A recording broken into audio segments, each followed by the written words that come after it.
Welcome to the Deep Dive. Today we're looking at a really interesting, maybe even slightly counterintuitive idea from Tai Chi. Yeah, it's this concept called investing in loss. Exactly. We saw it discussed by Damon Bramich, Yeah. from the Tai Chi Lifestyle Channel, and Sifu Matt Stampe over in Washington, D.C. Two guys who really know their stuff in Tai Chi. then. Absolutely. And they were talking about loss not as, failure, but as something that can actually drive growth, big-time growth. Both in Tai Chi practice itself and, maybe even more broadly in life. Right. So our mission today is to really unpack that. What do they mean by investing in loss? How does it work in training? And importantly, how might you listening find this relevant?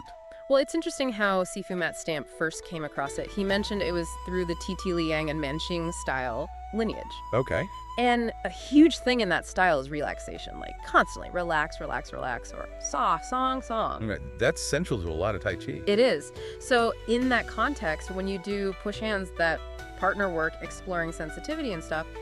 If you lose, maybe you get pushed off balance or you can't neutralize the force. That's immediate feedback. Okay.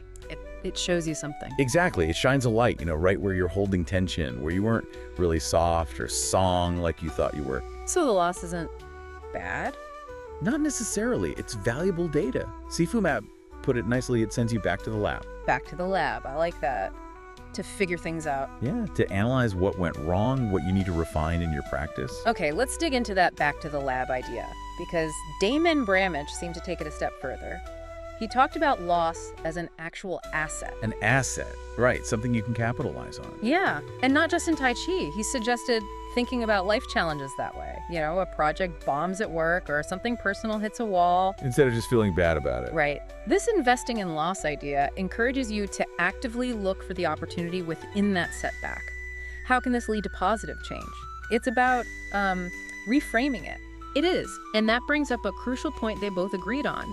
Tai Chi isn't just about being soft all the time. Okay. Because you hear softness so much. You do, and relaxation is vital. But connection and, being able to generate firmness when needed, that's equally important. So the loss in push hands helps with that too. Definitely. It helps you pinpoint the weak links, not just in your physical structure like your posture, but also in your connection to your partner's energy. Are you rooted? Is your structure integrated? If you get pushed over easily, something's missing. Exactly. There's a break somewhere. And this is where it gets really practical, I think. How this stuff translates outside the training hall. Damon quoted his teacher, something like, "Falls in your push hands can be found in your form." That's a great line. It's such a direct link, isn't it? Yeah. The imbalances or mistakes you make in push hands, they often mirror subtle issues in your solo form practice. Which makes the whole invest in loss thing feel quite Humble. humble. Yeah. It's okay not to win every time in practice. More than okay. Those are the moments you actually learn the most. Pushing hands with different people. Different energies, different styles. Right. It's like gathering data points about yourself. Where do I get tense? Is my footwork off? Am I actually connected or just thinking I am? Each loss is a clue. A clue for improvement. Which leads right into needing a challenge, needing to be tested. You can't invest in loss if there's nothing to lose, right? Pretty much. You need an environment that actually pushes you. Damon mentioned posture testing, like an instructor physically testing your stance. Static testing. Finding weak spots that way. Yeah, that's useful. But both of them really stress that the deeper learning happens when you test these things in motion, in push hands. That dynamic back and forth. That's where the real skill develops. You don't truly know your weaknesses until they're put under pressure, dynamically. So the core principle, really, it just sounds like learn from your mistakes. It is, at its heart, but maybe with a twist. The key thing they pointed out is that if you try too hard to avoid mistakes... By being passive. Or not really engaging. Exactly. Then you actually stop learning. Damon said something like, if you don't do anything, you don't make mistakes, then you're not learning. Makes sense. Can't learn if you don't try. Right. So the focus shifts away from just winning and towards being present, connecting, sensing, adapting to the force coming at you, engaging with the challenge. You'll shy away from it. And they took this philosophy even further, applying it to really significant negative life events. Okay, how so? Using those big setbacks as like catalysts, opportunities to find a positive way forward, to grow from it. Right. Damie shared that story about his son, Bryson. Yeah. Getting a bloody nose sparring. Yeah. And just carrying on. No big drama. Like kids do sometimes. They fall, they get up. Exactly. It's like that natural resilience is a form of investing in loss. A really powerful life lesson right there. So after push hands, they talked about something called Dalu.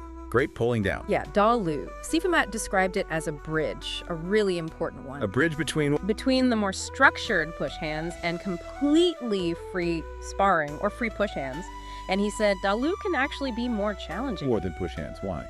Because it brings in a wider range of techniques. Things like controlled elbow bumps, shoulder moves, even yanking actions. So more tools involved. More tools, more variables. It's a vital step before you go totally freeform. They talked about needing that counter for counter stage first. Don't jump ahead too soon. Okay. And Dalu isn't just some basic drill. It's a serious level of testing. Requires power, speed, agility, especially if you practice it low, which they recommended. Which kind of fights against that image of Tai Chi being just, Weak and floppy. Yeah, absolutely. Dalu demands more. You're applying that push hand sensitivity in more dynamic, potentially forceful ways. Got it. Then they shifted to the saber form and something called Jinla arm. Right, leading energy arm. Interesting discussion. Even practicing the saber movements empty-handed is valuable. Okay. They touched on the history saber, often seen as more for fighting, sword, maybe more artistic. But the key point for training was the other hand, the non-saber hand. What about it? It has to develop Jinla arm and Shanxi Jin, that silk reeling energy. The saber form naturally teaches that unified, integrated force. So it forces the whole body to work together, not just the weapon arm. Precisely. It reinforces that idea of integrated power, moving beyond just reacting to loss and towards proactively generating force. Okay, so let's circle back to invest in loss itself. Releasing tension seems key. Absolutely central. Unnecessary tension is often what causes the loss in the first place. Right. They briefly mentioned possible differences maybe between individuals, intensity levels. Yeah, just acknowledging natural variations. But then they brought in a really useful framework, the different kinds of strength, Li, Qi, and Yu. Li, Ti, Yi. Okay, break those down. Sure. Li is more the physical stuff, muscles, tendons, bones, external strength, you could say. Qi is often translated as internal power, internal force, linked to breath, intention, energy flow. Okay. And Yi is the mind, the intention, the brain, the nervous system directing everything. The director? Kind of. And they're all connected. The saying goes, Yi leads, Qi moves Li. The mind directs the internal energy, which then moves the physical body. It's holistic. You need all three working together. Exactly. Internal and external have to integrate, like Yang Chen Fu's 10 essential points teach. And crucially, they said the highest level isn't about fancy tricks. No, it's found in mastering the fundamental large frame movements. That's where the real depth is. Makes sense. And this integration, this Yi-Qi-Li connection, it must tie into being adaptable, right? Which goes back to learning from loss. Absolutely. Being adaptable in any situation is key. Yeah. And that comes from experience, from having navigated those losses. They had this profound idea. A true master has probably lost or failed more times than they've won. Wow. It's through processing all those moments where things didn't work that they develop this deep, almost intuitive understanding, this natural advantage. Like the analogies they used. Yeah. The experienced engineer or the acupuncturist. Exactly. Someone who just knows their craft deeply because they've put in the hours, made the mistakes, learned the hard way. You have to earn it.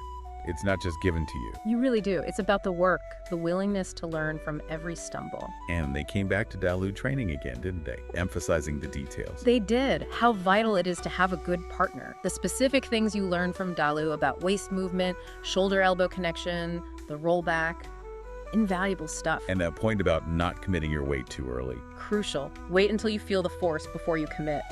And also, the idea of practicing push hands with increasing pressure. Starting light, then ramping it up to Yeah. 10%, 20%, 30%. Yeah, because experiencing that sudden jump in pressure or heaviness from a skilled partner, that's a huge learning moment. Forces you to really integrate everything. It does, forces you to connect that Li, Qi, and Yi to actually control the situation, to restrict their movement effectively. Then Sifu Matt brought in his clinical work, applying this invest in loss idea to acupuncture. Yeah.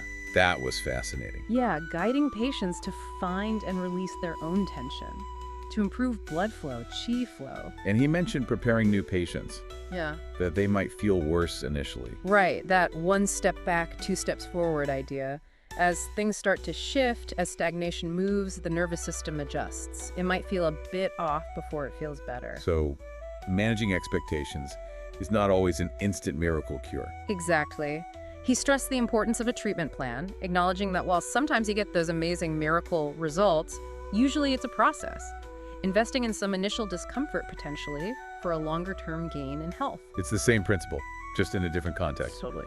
And finally, they really grounded it in big life setbacks, sharing their own experiences getting hacked, websites down, domain theft. Pretty major stuff. Yeah, significant losses. But the key was how they chose to respond. Not just seeing it as disaster. No, but as an opportunity, a chance to start fresh, maybe do things better this time, refine their approach. Like the idea of losing a big, maybe less engaged online following, but building something smaller and more focused, higher quality. Right. Finding the positive outcome within the perceived negative. Damon even framed his shift towards teaching Tai Chi more as a positive result following a career change. So ultimately, invest in loss. Just.